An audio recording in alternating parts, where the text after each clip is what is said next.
സയ്യിദുൽ ഉലമ ജിഫ്രി മുഹമ്മദ് മുത്തുക്കോയ തങ്ങളാ. ആരാണ് ആ മുത്തുക്കോയ തങ്ങൾ? തൊട്ടടുത്ത് അന്ത്യവിശ്രമം കൊള്ളുന്ന സയ്യിദ് ഹുസൈൻ ജിഫ്രി തങ്ങളുടെ 5ാമത്തെ പേരക്കുട്ടി. നമ്മളൊന്നറിയണം, പാങ്ങൽ അഹമ്മദ് കുട്ടി മുസ്ലിയാർ സത്യത്തിൽ സമസ്തയുടെ പ്രസിഡന്റ് ആവാൻ യോഗ്യൻ മഹാനായിരുന്നു. പക്ഷേ വരക്കല തങ്ങളുപ്പാപ്പ സയ്യിദാണ്, തങ്ങളാണ്, തങ്ങളെ ബഹുമാനിച്ചു. ആലിമാണ്, ആത്മീയ നേതാവാണ്, വലിയാണ്. ഞാൻ അതിന് യോഗ്യനായിട്ടുകൂടി തങ്ങളുപ്പാപ്പ പ്രസിഡന്റ് ആവണമെന്ന് അവിടെ ചെന്ന് യാചിച്ച് ആവശ്യപ്പെട്ട പാങ്ങൽ അഹമ്മദ് കുട്ടി മുസ്ലിയാർ ത്വരീഖത്തിന്റെ ശൈഖായിരുന്നു, മഹാനായ വലിയായിരുന്നു.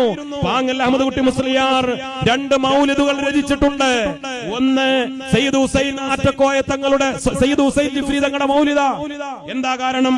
പാങ്ങുകാരനൊരു രോഗം വന്ന് ശരീരം കുഴഞ്ഞു പോയ ഒരവസ്ഥ ഉണ്ടായി. നേർച്ചയാക്കി, പടച്ചവനെ എന്റെ രോഗം മാറ്റിത്തരണം, ഞാൻ ഹുസൈൻ ജിഫ്രി തങ്ങളുടെ മൗലിദ് രചിക്കാം. അങ്ങനെയാണ് ആ മൗലിദ് രചിച്ചത്.